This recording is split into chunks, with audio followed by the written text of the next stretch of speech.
1885 के आसपास विवेकानंद जी का जन्म हुआ। विवेकानंद जी तब देश अंग्रेजों का गुलाम था। शिकागो में धर्म संसद हुई। उस संसद में भारत के किसी सन्यासी को, किसी विद्वान को नहीं बुलाया गया था। और आ रहे थे। विवेकानंद जी ने सोचा कि अगर भारत का कोई सन्यासी नहीं गया, भारतीय दर्शन का कोई प्रतिनिधि नहीं गया, तो काय की धर्म संसद हुई। और वो कन्याकुमारी चले गए। वहां से कहीं जाएंगे। कन्याकुमारी जैसे ही वो पहुंचे तो उनको आकर्षित किया समुद्र के बीच में एक चट्टान ने। वो चट्टान उनको आकर्षित कर रही थी। क्यों आकर्षित कर रही थी विवेकानंद जी को भी पता नहीं था, लेकिन वो आकर्षित कर रही थी। तो वो कूद पड़े समुद्र में कूद पड़े। तैर करके उस चट्टान के पास पहुंचे और वहां चट्टान में उनको एक चरण का चिन्ह दिखाई दिया। उस चरण के चिन्ह ने उन पर ऐसा प्रभाव डाला कि वो भगवती की वहां आराधना करने लगे, वहां तपस्या की और वहां उनको दर्शन हुआ। एक चरण पे खड़ी हुई माता कन्याकुमारी तपस्या कर रही है। बेटा, ये मेरी तपस्थली है और तुमने जो यहाँ तपस्या की है उसका तुम्हें अजस्र फल होगा। और वहां से फिर वो शिकागो गए। शिकागो में भारतीय संत का कोई नाम ही नहीं था, लेकिन जो रिसेप्शनिस्ट थी, जो काउंटर पर बैठी थी एक महिला, उससे कहा विवेकानंद जी ने कि मैं भारत से आया हूँ, साधु हूँ और धर्म संसद में अपना उद्बोधन देना चाहता हूँ। और उन्होंने प्रयास किया। उन्होंने कहा सिस्टर, उस महिला ने कहा कि सिस्टर, इधर तो भाई बहन होते ही नहीं है, वहां तो भाई बहन की कोई अवधारणा ही नहीं है, और ये मुझे सिस्टर कह रहे हैं। वास्तव में धर्म तो यही है। और उन्होंने प्रयास करके धर्म संसद में उनका भाषण दिलवाया। और आप जैसे ही विवेकानंद जी ने अंदर प्रवेश किया, वहां के विद्वानों ने कहा कि अरे भारत से क्या बुला लिया, भारत का कोई दर्शन है क्या? भारत का दर्शन तो शून्य है, शून्य, कुछ भी नहीं है। लेकिन आप आश्चर्य करेंगे कि विवेकानंद जी के भारत भाषण का जो केंद्र बिंदु था वो शून्य ही था। और शून्य पर जो उन्होंने भाषण किया, डंका बज गया पूरे विश्व में और भारतीय संस्कृति की जय जयकार हो गई। बोलिए विवेकानंद जी महाराज की। लेकिन वहीं घूमते रहे साल भर तक। जगह जगह धर्म सभाओं का आयोजन किया गया लोगों के द्वारा। विवेकानंद जी ने किसी से नहीं कहा कि आप मेरी धर्म सभा करवाओ। लोगों ने, प्रेरित हुए लोग ही कि ये धर्म सभा हमारे गांव में होनी चाहिए। और गांव गांव में धर्म सभा दिग्विजय किया सनातन संस्कृति का। और वापस आए तो कन्याकुमारी में आकर के और यहाँ के धूल में लौट गए। लोगों ने समझा कि ये तो पागल हो गया दिखता है। अरे ये क्या कर रहे हैं, कपड़े गंदे हो जाएंगे। अरे तुम्हें कपड़ों की पड़ी है। ये भारत भूमि की मिट्टी वो है जिसमें मेरे राम खेले हैं। ये भारत की भूमि की मिट्टी वो है जिसमें कृष्ण खेले हैं। ये भूमि कहीं नहीं है, ये वो दिव्य क्षेत्र है जहाँ ईश्वर अवतार लेते हैं और कहीं भगवान अवतार नहीं लेते, यहीं आते हैं जन्म लेने के लिए। यही दिव्य भूमि मिलती है। समय आगे बढ़ा है और एक समय आया, हमारे वर्तमान का समय, और उसमें हमारे देश के एक प्रधानमंत्री जी ने जब कहा कि मैं जन्म से हिंदू हूं लेकिन बाय एक्सीडेंट, तो यथा राजा वथा प्रजा, जैसा राजा होगा वैसी प्रजा होगी। तो लोगों को शर्म आने लग गई कि मैं हिंदू हूं। लोग अपने आप को हिंदू कहने में शर्माने लगे, राम राम करने में शर्माने लगे।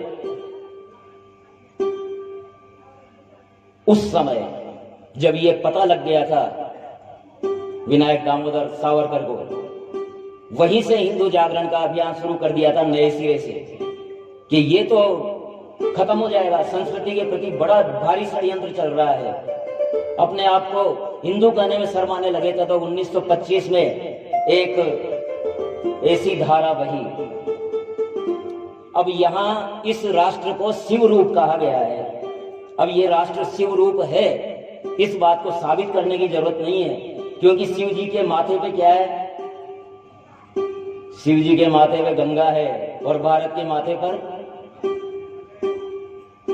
विश्व का सबसे बड़ा ड्रिंकिंग वाटर टैंक, पीने के पानी का भंडार विश्व का सबसे बड़ा हिमालय है। गंगा क्या होती है फिर? यही तो गंगा है और हिमालय ही शिव जी का माथा है। तो ये राष्ट्र शिव रूप हो गया। तरह तरह की जो वनस्पतियां हैं वो शिव जी की जटाएं हैं। सांपों की माला पहनते हैं तो भारत भी तो सांपों को पालता है। भारत ने तो इतने आस्तीन के सांप पाले जिसकी कोई हद नहीं है। इतने आस्तीन के सांपों को पाल रखा है, अभी तक भी पाल रखा है। कोई भारत माता को डायन भी कर देता है, कोई बात नहीं, भोलेनाथ है, राष्ट्र है। किसी ने इस देश को बेरहमी से दोनों हाथ काट दिए, कोई बात नहीं। आज भी रावी उनको अपना दूध पिला रही है, झेलम उनको अपना दूध पिला रही है।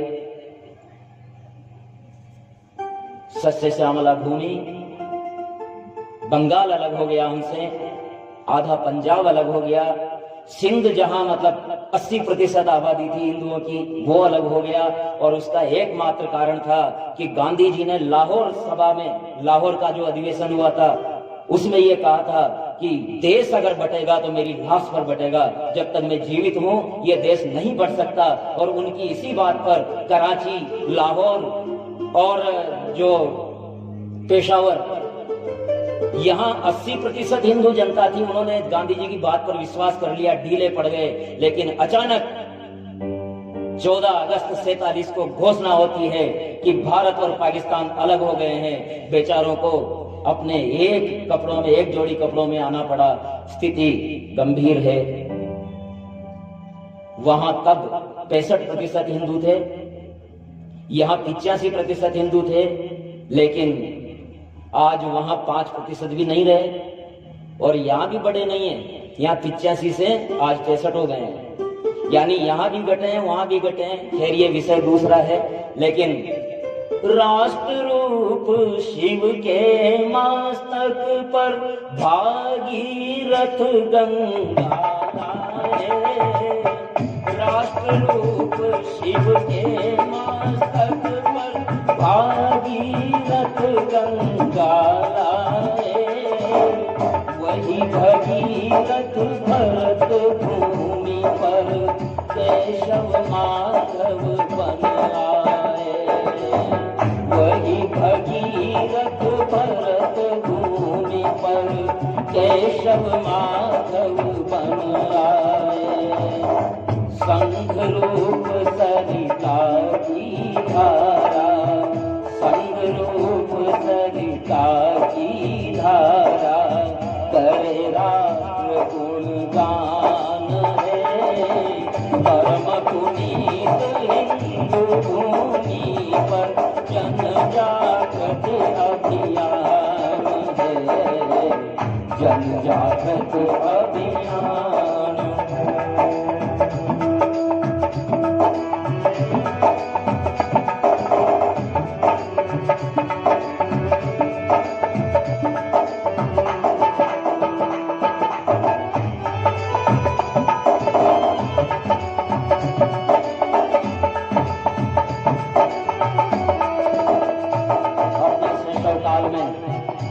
अपने शैशव काल में जो कितने ही प्रतिबंधों को झेल चुका था, जगह जगह कोई अगर दिख जाए कि ये उस राष्ट्र संस्कृति का हिस्सा है तो उसको तरह तरह से प्रताड़ित किया जाता था।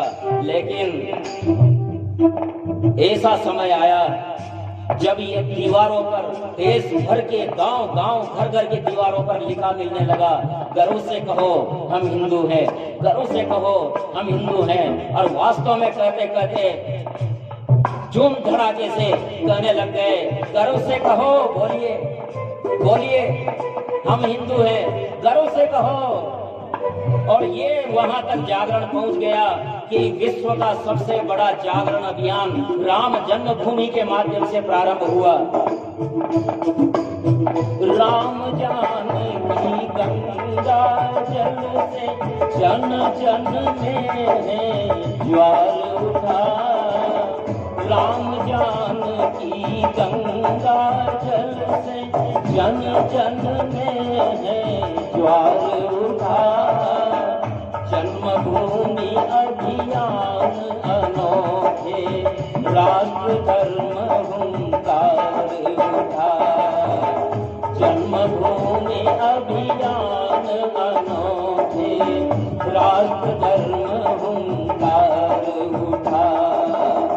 काशी मथुरा अवधपुरी के, काशी मथुरा अवधपुरी के, तोने सब अपमान है।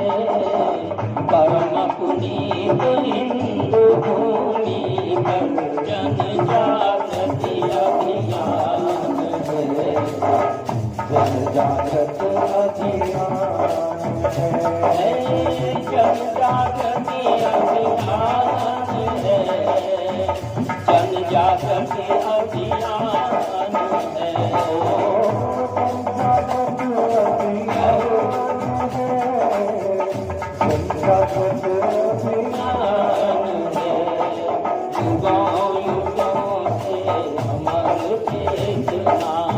विश्व बंधु का पान है।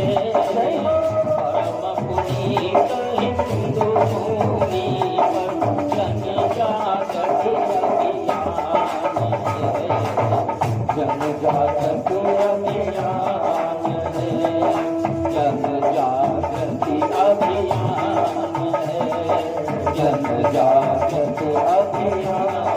है, जनजागृति अभियान है, जनजागृति अभियान है,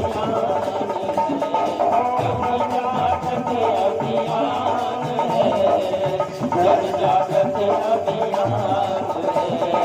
युगों युगों से अमर चेतना विश्व बंधु का पान है।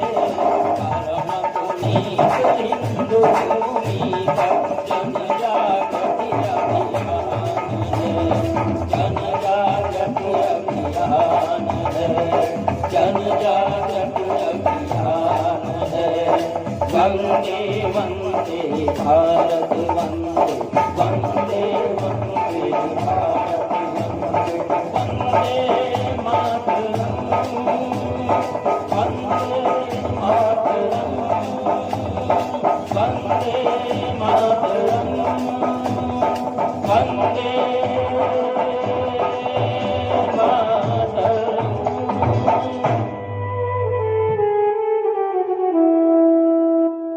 बोले विश्वनाथ दरबार की जय हो, पुण्य भूमि भारतवर्ष की जय हो।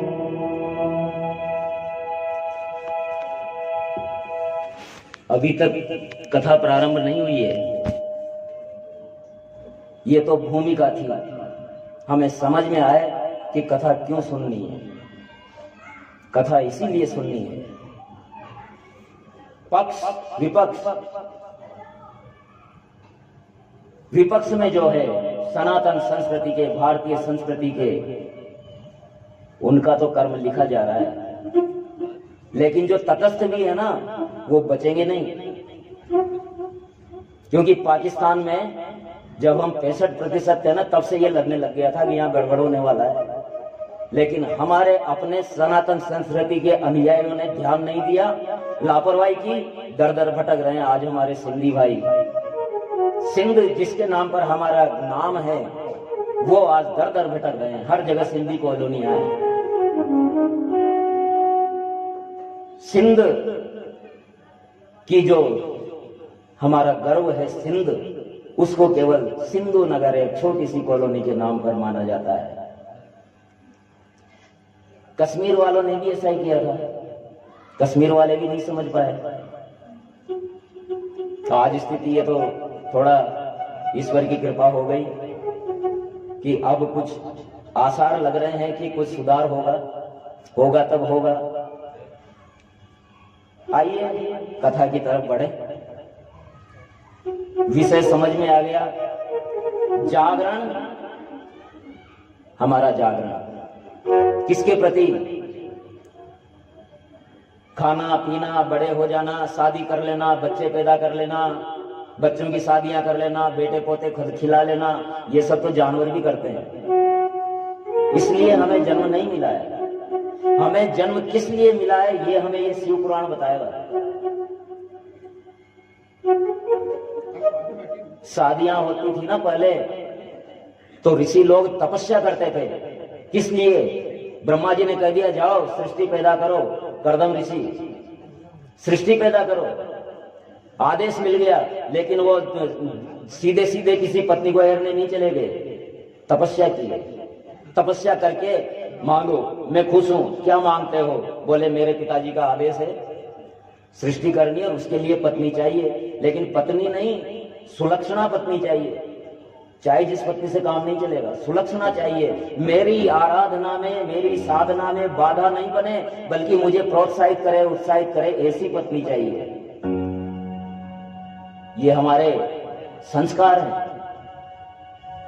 पत्नी मिल गई तो फिर पुत्र चाहिए, तो उसके लिए तपस्या, उसके लिए तपस्या, पुत्र प्राप्ति के लिए तपस्या। पुत्र तो सबके होते हैं, पुत्र होना कोई खास बात नहीं है, लेकिन पुत्र हो गया तो वो कैसा निकलेगा?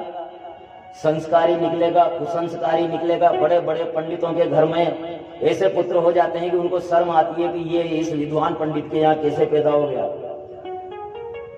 तो पुत्र होना खास बात नहीं है, सत्पुत्र होना, संस्कारी पुत्र होना। और विवाह के समय ये सौगंध दिलवाई जाती है पति और पत्नी को कि तुम अपनी संतान को अच्छे शिक्षित करके और जिम्मेदार नागरिक बना करके इस समाज पुरुष को सौंपोगे। पुत्र पर तुम्हारा अधिकार नहीं है। चिड़िया के बच्चे से सीखो, चिड़िया से सीखो। चिड़िया अपनी चोंच में दाना भर करके लाती है, बच्चे को देती है। जब बच्चे के पंख आ जाते हैं तो वो मां ध्यान नहीं रहती, उसको उड़ जाती है। चिड़िया को भी कोई फर्क नहीं पड़ता। ये सृष्टि का नियम है। इसलिए बच्चे को इसलिए पैदा मत करो कि वो तुम्हें भोजन देगा, कमा करके देगा, ये करेगा, वो करेगा। ये सोचने का आपका काम नहीं है। अगर आपका संस्कार है, आपने उसको सनातन संस्कार दिए हैं, तो निश्चित रूप से वो आपकी सेवा करेगा। और संस्कारों में कमी रह गई तो फिर ये। तो आइए कथा की ओर बढ़ें।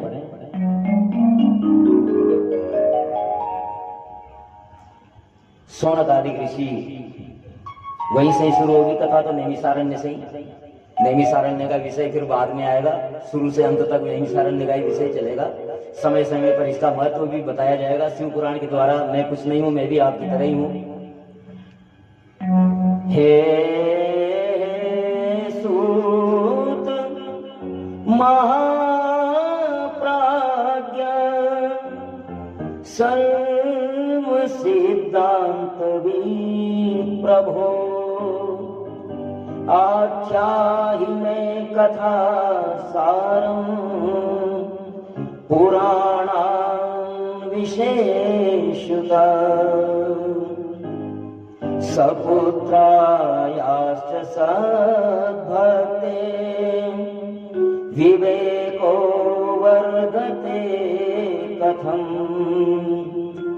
स्वविकार निरासश्च सज्जने क्रियते कथम्।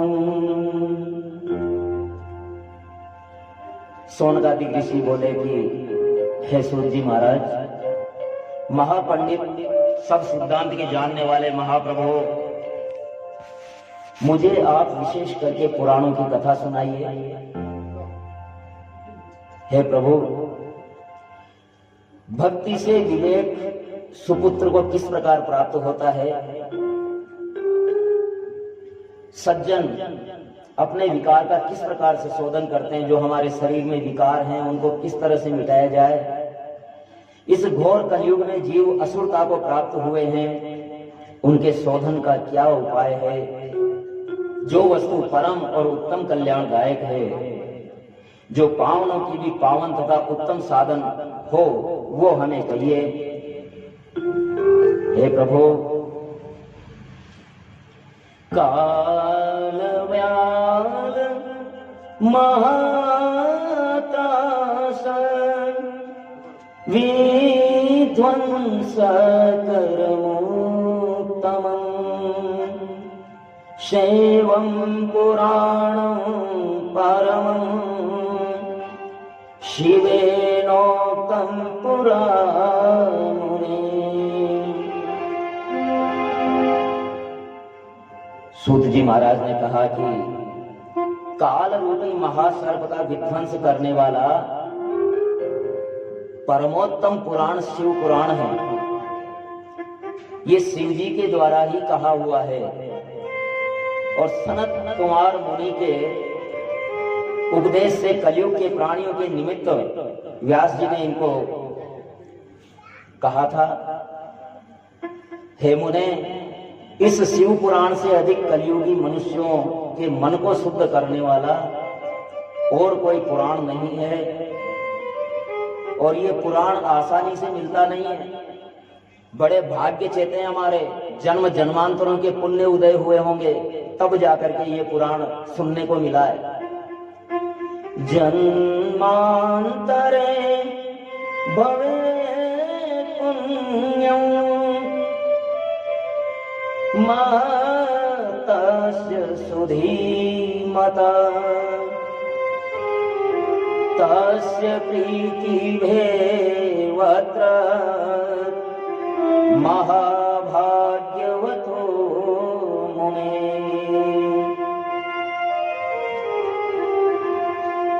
जिसके जन्मांतरों के पुण्य उदय होते हैं उनको शिव पुराण को सुनने में प्रीति होती है। नहीं तो कथा हो रही है, होती रहती है, क्या करना है कथा सुन करके। चलो इधर बिजनेस में नुकसान होगा, घर पे ये काम है वो काम है, काम नहीं निमटा। अभी 3 बजेंगे और सोचने लगेंगे कि पता नहीं कब छोड़ेंगे पंडित जी, पता नहीं कितनी देर लगाएंगे। अब उलझ तो गए, उठेंगे तो अच्छा नहीं लगेगा। तो मन यहाँ तन वहां, लेकिन तन और मन दोनों यहाँ, ये ईश्वर कृपा से ही संभव है। ईश्वर की कृपा होती है जब तन भी यहाँ रहता है और मन भी यहाँ रहता है। भागवत कथा में आता है कि एक आसन से बैठ करके और कथा का श्रवण करना चाहिए। दूसरे दिन 2 माताएं लड़ने लग गई, ये तो मेरा आसन है। दूसरे दिन ये तो मेरा आसन है, तू कैसे बैठ गई? बोले बैठ गई तो बैठ गई, और कहीं बैठ जाओ। नहीं नहीं, कल पंडित जी ने कहा था कि एक आसन से सुनना है, मैं तो यही बैठूंगी। तो उनको समझाया गया कि भाई एक आसन का मतलब ये नहीं है ये पूरा पांडाल ही एक आसन है। एक आसन का मतलब दूसरा है, नीचे बिछा हुआ आसन इसका अर्थ है ही नहीं। एक आसन का मतलब है कि शरीर जहां है ना, शरीर के आसन पर मन भी बैठा रहे। ऐसा नहीं कि शरीर तो यहाँ बैठा है लेकिन मन भर घर में भटक रहा है। और अभी बच्चा ट्यूशन से आने वाला है, स्कूल से आने वाला है, क्या होगा क्या नहीं होगा, भोजन बना नहीं बना, क्या है क्या नहीं है। मन वहां तन यहाँ, ये 2 आसन हो गए। तो जिसके जन्मांतर के पुण्य उदय होते हैं उनका तन और मन दोनों यहाँ रहते हैं। और जिनमें कुछ कमी है तो यहाँ आकर भी वो सुन नहीं पाएंगे। कथा बहुत अच्छी हुई, और बहुत अच्छी कथा बात रहे हैं पंडित जी, बहुत आनंद आ रहा है। भाई क्या कहा कथा में, कि ये तो पता नहीं है, लेकिन कथा बहुत अच्छी हुई। ऐसी भी कथाएं होती है जिसमें कुछ समझ में ही नहीं आता, आनंद भी बहुत आता है लेकिन समझ में ही नहीं आया कुछ क्या कहा। तो उन कथाओं का भी क्या महत्व है। और एक स्पष्ट बात में कह दूं कि इस पांडाल में कथा के अलावा कुछ नहीं मिलने वाला है। जो मनोरंजन चाहते हैं ना, उनको हो सकता है निराश होना पड़े, क्योंकि यहाँ कथा ही होगी केवल। चुटकलेबाजी या और कुछ ये सब यहाँ और नहीं होने वाला है। यहाँ केवल कथा होगी। अगर कुछ होगा भी तो कथा के संदर्भ में होगा, क्योंकि कथा में अगर मन में ये पीड़ा नहीं हुई कि मैं इतने दिन ईश्वर से दूर था तो क्यों था, तो क्या कथा हुई।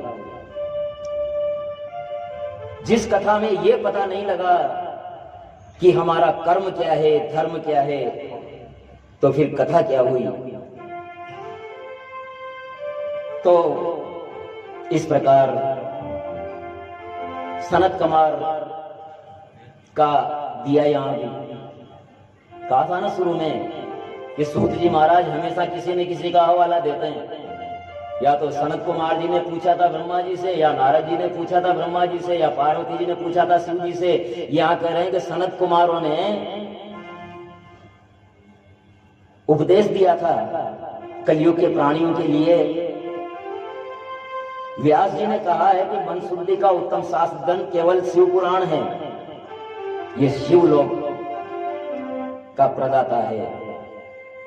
ये श्रवन्ति मुनय पुराणं शास्त्रमोत्तमं ते मनुष्यानमन्तव्या रुद्रा एव न संशय। जो इस उत्तम शास्त्र को सुनता है और मनन करता है, सुन करके मनन करता है, वो मनुष्य मत मानो, उनको मनुष्य मत मानो, वो स्वयं रुद्र रूप हो जाता है। पुराण के श्रोताओं की चरण रज तीर्थ रूप है। पुराण की श्रोता जो हैं, उनकी चरण रज को अगर माथे पे लगा लिया जाए तो समझो आपने तीर्थों की रज को अपने माथे पे लगा लिया। और ये संहिता, इसका फल का कथन अकथनीय है, कोई बता ही नहीं सकता कि शिव पुराण से क्या क्या फल हो जाता है। ये 7 संहिताओं में विभक्त है, 24,000 इसमें श्लोक हैं। ये शिव पुराण सदा सेवनीय है। 7 जो संहिताएं हैं वो है विद्येश्वर संहिता, रुद्र संहिता, शतरुद्र संहिता, कोटि रुद्र संहिता, उमा संहिता, कैलाश संहिता और वायु संहिता। शिव पुराण जब तक न सुने ना तभी तक सांसारिक भटकाव है। जब शिव पुराण सुन लिया तो इसका मतलब भटकाव खत्म। जो भटकना था जो भटक लिए, शिव पुराण सुन लिया तो इसका मतलब रास्ता मिल गया। जिस घर में शिव पुराण होता है वो तीर्थ रूप है। उस घर में रहने से पापों का नाश होता है। शेवं पुराणमिदमात्मविदां वरिष्ठं सेव्यं सदा परमवस्तु सतां समर्चम् तापत्रयाभिशमनं सुखदं सदैवं प्राणप्रियं विधि हरीश मुखामराणा।